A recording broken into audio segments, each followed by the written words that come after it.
Assalamualaikum warahmatullahi wabarakatuh. Bismillahirrahmanirrahim. Pasal 15, Syria 2. Selama beberapa tahun terakhir, perekonomian Bani Muthalib kian merosot tajam, menukik ke bawah tak terkendali. Abu Thalib yang saat ini menjabat sebagai tetua Quraisy juga tak luput dari imbas kemerosotan ekonomi ini. Kehidupannya kini kian terjepit. Perdagangan semakin sulit sementara anak-anaknya cukup banyak dan masih kecil-kecil. Meskipun begitu, ia adalah sosok lelaki yang pantang menyerah. Keadaannya yang kian sulit justru memantiknya untuk terus berusaha mengatasinya. Dia memang sudah tidak lagi mempunyai harta atau ternak untuk diperjualbelikan. Namun Mekah yang kaya dengan para pedagang selalu membuka kesempatan untuk mendapatkan pekerjaan. Sambil terus membuka usaha kecil-kecilan, Abu Thalib terus memantau perkembangan dagang di kota suci itu. Mekah selama ini telah melahirkan para pedagang besar yang mampu menembus pasar-pasar luar negeri. Bahkan saudagar-saudagar kaya yang bermunculan tidak melulu seorang laki-laki. Kaum perempuan, meskipun tidak banyak, juga ikut meramaikan persaingan pasar. Dan salah satu saudagar perempuan yang cukup terkenal waktu itu adalah Khadijah, putri Khuwailid dari klan Asad. Saudagar-saudagar ini telah mempunyai jadwal khusus dalam menjalankan bisnisnya. Bila musim panas tiba, maka mereka akan berduyun-duyun menuju daerah barat Laut Arabia. Jika musim panas usai, mereka akan menunggu datangnya musim dingin untuk melanjutkan bisnisnya ke Yaman. Di antara dua musim ini umumnya mereka mengarahkan unta-unta dagangnya menuju Palestina dan Syria. Kini musim panas telah usai, namun musim dingin belum datang. Sesuai jadwal, saudagar-saudagar itu bersiap-siap pergi ke Palestina dan Syria. Sudah tidak asing lagi, di Mekah ketika para saudagar ini keluar untuk menjalankan bisnisnya, maka terbuka lebarlah lapangan pekerjaan. Tentunya yang paling dibutuhkan saat itu adalah agen pengiriman barang dan mereka-mereka yang mempunyai kecakapan dagang. Agen pengiriman dibutuhkan untuk mengirim barang-barang pesanan atau mengangkut dagangan. Sementara mereka yang mempunyai kecakapan dagang dimanfaatkan saudagar-saudagar yang tidak bisa berangkat untuk mewakili bisnisnya. Khadijah sebagai saudagar perempuan tidak mungkin untuk melakukan perjalanan bisnis sejauh itu. Apalagi kini usianya telah mencapai 40 tahun. Dia lebih memilih mengupah seseorang untuk menjalankan bisnisnya. Tahun itu, ketika Nabi Muhammad SAW telah berumur sekitar 25 tahun, kembali terdengar kabar bahwa Khadijah tengah mencari seseorang untuk memasarkan dagangannya ke Syria. Begitu mendengar kabar tersebut, Abu Thalib segera menemui kemenakannya, Nabi Muhammad SAW. Ia berharap putra Abdullah itu berkenan menyongsong kesempatan yang dikeluarkan oleh Khadijah. Ini adalah kesempatan bagus bagi kemenakannya untuk menjajal kemampuannya berdagang di negeri orang. Paman Nabi Muhammad SAW ini juga sadar bahwa usianya sudah tidak muda lagi. Kalaupun dia menyatakan kesanggupannya, mungkin keluarganya tidak akan pernah mengizinkan. Namun kesempatan ini jelas tidak boleh dilepaskan begitu saja. Satu-satunya jalan adalah menawarkan hal itu pada kemenakannya. Dengan begitu halus beliau mencoba membicarakan hal tersebut pada Nabi Muhammad SAW. Wahai putra saudaraku, saat ini adalah tahun paceklik. Kita sudah tidak memiliki lagi harta ataupun barang dagangan. Aku dengar Khadijah telah mencari orang untuk memperjualbelikan dagangannya ke Syria. Sebenarnya engkau sangat pantas untuk melakukannya, ucapnya lirih.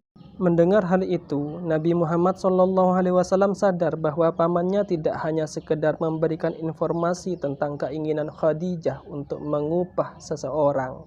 Beliau bisa memahami bahwa sebenarnya ini adalah sebuah anjuran baginya agar bersedia mengambil kesempatan itu. Semoga Khadijah akan mengirim utusan padaku, jawab Nabi Muhammad SAW. Di luar dugaan, apa yang mereka harapkan benar-benar terjadi. Khadijah mengutus seseorang untuk meminta Nabi Muhammad SAW membawa barang dagangannya ke Syria. Bukan hanya suatu kebetulan jika Khadijah memilih Nabi Muhammad SAW untuk menjalankan bisnisnya. Dia kenal betul kepribadian putra Aminah ini. Kejujuran, kesopanan, serta kepandaian Nabi Muhammad SAW dalam berniaga telah menjadi bahan pembicaraan para pelaku bisnis di Mekah. Sayang cucu Abdul Muthalib ini tidak mempunyai cukup modal untuk melakukan perniagaan. Mendengar potensi yang sedemikian ini, Khadijah benar-benar tertarik untuk mencobanya. Saat inilah waktu yang tepat untuk membuktikan semua kabar yang didengarnya mengenai Nabi Muhammad SAW. Kejujuran Nabi Muhammad SAW yang telah kondang seantero Mekah membuatnya tak ragu-ragu untuk menyerahkan dagangan terbaiknya. Perempuan itu seolah telah sepenuhnya percaya pada beliau. Padahal ini baru kerjasama pertama kalinya. Di sisi lain, Nabi Muhammad SAW menyambut kepercayaan itu dengan riang hati. Tentunya beliau harus membayar lunas kepercayaan yang diberikan Khadijah. Untuk urusan dagang ini, Nabi Muhammad SAW ditemani oleh pembantu Khadijah yang bernama Maisyarah. Setelah semua dipersiapkan dengan matang, mereka berangkat pada malam 14 Zulhijjah. Bersama beberapa pedagang lain, Nabi Muhammad SAW berangkat melalui Wadil Qura, Madian, dan Diyar Samud. Perjalanan menyusuri padang pasir ini memang sangat melelahkan, namun beliau sangat menikmatinya. Kenangan pertamanya berkunjung ke Syria bersama Abu Thalib berkelebatan dalam ingatannya. Indah seperti ombak laut. Susul menyusul silih berganti. Dulu ketika Abu Thalib hendak berangkat ke Syria, beliau berdiri di belakang unta pamannya itu dengan mata berkaca-kaca. Kini perjalanan itu ditempuhnya sendiri tanpa paman yang sangat mencintai dan dicintainya. Menikmati hembusan angin padang pasir bersama beberapa saudagar sambil mengerumuni api unggun di malam hari. Nabi Muhammad SAW teringat akan jamuan makan yang disuguhkan pendeta Bahira, tempat-tempat ibadah serta kepercayaan yang dianut penduduk Syria. Semua itu membuat beliau banyak berdiam diri, hanyut dalam kenangan lamanya. Tanpa terasa, karavan dagang Quraisy ini telah memasuki Busra, sebelah selatan Syria. Seperti biasa, sebelum karavan dagang memasuki pasar-pasar Syria, mereka selalu singgah di daerah Busra. Perjalanan yang cukup jauh memaksa mereka untuk beristirahat sejenak, melepaskan barang dagangan dari punggung unta, dan menyiapkan segala keperluan untuk mulai memasarkan dagangannya di pasar utama. Di tempat itu masih berdiri tegak sebuah pohon yang cukup rindang. Bisa jadi pohon inilah yang dibuat berteduh Nabi Muhammad ketika pergi ke Syria bersama pamannya. Namun kini gereja yang ada di sana telah berbeda. Bahkan pendeta yang bertugas bukan lagi Bahira tetapi Nestor. Dalam bidang ilmu agama, dia tak kalah alim dibanding dengan Bahira. Mungkin karena kemahirannya, dia akhirnya ditunjuk untuk menggantikan Bahira ketika telah meninggal dunia. Seperti halnya Bahira, ia tertegun ketika melihat Nabi Muhammad SAW diteduhi pohon di depan gerejanya. Pemandangan itu langsung mengingatkan pelajaran yang didapatkannya dari kitab-kitab kuno. Ia tak bisa menangguhkan kakinya untuk mendekati Nabi yang tengah istirahat di bawah pohon di depan gerejanya. "Aku bersaksi bahwa engkau adalah utusan Allah." Ucapannya begitu berdiri di hadapan Nabi. Ia kemudian melanjutkan kata-katanya. "Tidak bisa membaca dan menulis, yang mana Nabi Isa telah memberi berita gembira akan kedatanganmu dengan mengatakan, tidak akan berteduh di bawah pohon ini setelahku, kecuali ia adalah seorang Nabi yang ummi, dari Bani Hashim, kalangan Arab dan berasal dari kota Mekkah. Dialah yang memiliki telaga Kautsar, utusan yang mampu memberi syafaat.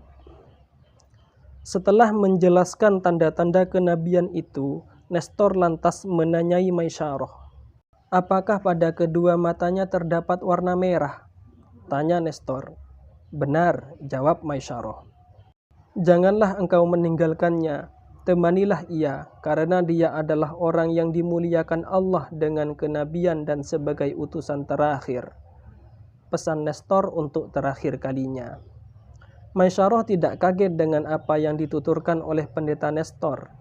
Selama dalam perjalanan dia telah menyaksikan sendiri keanehan-keanehan yang terlihat dari Nabi Muhammad SAW. Dia sadar betul bahwa dirinya tengah menemani seseorang yang memang mempunyai kelebihan daripada pedagang lainnya. Pertemuan dengan pendeta Nestor meskipun tak mengejutkan Maisyarah namun memberi kesan mendalam bagi budak Khadijah ini. Kalau benar orang yang di sisinya adalah seorang nabi, tentu kebersamaan mereka selama perjalanan dagang adalah suatu anugerah. Sebuah kenangan yang mungkin tidak akan pernah terulang dalam sejarah hidupnya. Perhatiannya kini tak pernah lepas dari Nabi Muhammad SAW. Gerak-geriknya selalu diamati dan perlakuan Nabi Muhammad SAW terhadapnya senantiasa ia nikmati. Setelah semua dagangan terjual, rombongan segera bersiap-siap kembali ke Mekah. Selama perjalanan pulang, Maisyarah kembali melihat keanehan pada diri Nabi Muhammad SAW. Cuaca nampak cerah namun cahaya mentari tak terasa menyengat. Bahkan suatu hari nampak ada dua malaikat menaungi Nabi Muhammad SAW dari sengatan matahari. Semua itu disaksikan secara jelas oleh Maisyarah. Ketika mereka berdua memasuki Mekah, dua malaikat itu masih juga melindungi Nabi Muhammad SAW. Tak ayal, Khadijah yang tengah menunggu kehadiran mereka di beranda rumahnya juga melihat kedua malaikat itu. Nabi Muhammad SAW dan Maisyarah tak sadar jika langkah mereka memasuki rumah megah itu selalu dicermati oleh Khadijah, putri Khuwailid yang sejak awal telah tertarik dengan keluhuran Nabi Muhammad SAW, makin terkagum-kagum pada pemuda itu. Perhatiannya kini tidak hanya pada laporan hasil dagang, namun juga telah beralih pada kemenakan Abu Thalib itu sendiri. Beberapa tahun terakhir, saudagar wanita Bani Asad ini memang telah hidup menjanda. Dulu ia pernah menikah dengan Abu Hallah ibn Zurarah At-Taimi dan Atik ibn A'id Al-Makhzumi. Dari perkawinannya dengan Abu Hallah At-Taimi, Khadijah melahirkan dua putra bernama Hallah dan Hindun. Sedangkan dengan Atik ibn A'id Al-Makhzumi, Khadijah juga melahirkan dua orang putra, yaitu Hindun dan Atik. Sayang, kedua pernikahan ini berakhir dengan perpisahan. Sepeninggal Abu Hallah ibn Zurarah At-Taimi dan Atik ibn A'id Al-Makhzumi, banyak para saudagar yang hendak menyunting Khadijah. Keluhuran nasab dan kemuliaan pribadi Khadijah memang tidak diragukan lagi. Wajahnya juga masih menyimpan rapi guratan-guratan kecantikannya sejak muda dulu. Pantas, meskipun ia telah menjanda, masih banyak lelaki yang hendak memperistri putri Khuwailid ini. Namun semua itu ditampiknya dengan halus. Kini setelah bertemu dengan Nabi Muhammad SAW, tiba-tiba Khadijah berpikir untuk mencarikan ayah bagi anak-anaknya. Kehidupannya yang berlimpah harta benda serasa tak berarti tanpa seorang suami. Karena hal itu membuatnya terkungkung dalam kesibukan mengurus anak dan menjalankan bisnis tanpa ada tempat untuk berbagi. Dari segi kekayaan, mungkin anak-anaknya tidak akan pernah merasa kekurangan. Namun, mereka juga membutuhkan sesuatu yang lebih penting dari sekedar harta benda. Anak-anak itu pasti membutuhkan kasih sayang dari seseorang yang selalu siap melindunginya setiap saat. Terbesitlah sebuah keinginan Khadijah untuk menikah dengan Nabi Muhammad SAW. Namun sebagai perempuan, ia mampu menyimpan semua itu jauh ke relung hatinya. Perasaan itu mencoba ditutupinya dengan memperhatikan laporan dagang yang diutarakan oleh Maisyarah. Sayang, laporan Maisyarah justru kian menambah kekagumannya pada kemenakan Abu Thalib itu. Apa yang dikatakan oleh budaknya seolah serangkaian promosi tentang keluhuran Nabi Muhammad SAW. Khadijah mungkin bisa menutupi perasaannya dari dua orang yang baru saja ia utus ke Syria itu. Namun hatinya terlalu awas untuk dikelabui. Setelah Maisyarah dan Nabi Muhammad SAW berlalu dari hadapannya, ia langsung menceritakan isi hatinya pada sahabat dekatnya, Nufaisah binti Munia. Begitu mendengar pengakuan Khadijah, sahabatnya ini langsung menemui Nabi Muhammad SAW untuk menjajagi perasaan pemuda yang telah membuat saudagar perempuan itu jatuh cinta. "Mengapa engkau belum juga menikah, Muhammad?" tanya Nufaisah ketika berhasil menemui putra Aminah itu. "Aku belum punya persiapan untuk kepelaminan," jawab Nabi Muhammad SAW. "Kalau semua itu sudah disediakan, kemudian yang melamarmu itu adalah perempuan cantik, kaya dan terhormat, apakah kau mau menerimanya?" Nufaisah lebih sedikit menjurus. "Siapa dia?" tanya Nabi Muhammad SAW. "Dia adalah Khadijah," jawab Nufaisah. Tetapi Nabi Muhammad SAW tidak mau sembarangan memberi jawaban. Pernikahan adalah peristiwa sakral bagi siapapun. Ini adalah sebuah ritual yang akan mengubah segala-galanya, terutama adalah status dan tanggung jawabnya. Karena itulah Nabi Muhammad SAW tidak mau gegabah dalam memberi jawaban. Ia harus mendengar pendapat paman-pamannya dulu. Dan setelah hal itu disampaikan pada pamannya, semua sepakat untuk menikahkan Nabi Muhammad SAW dengan Khadijah. Alhamdulillah, semoga manfaat. Wassalamualaikum warahmatullahi wabarakatuh.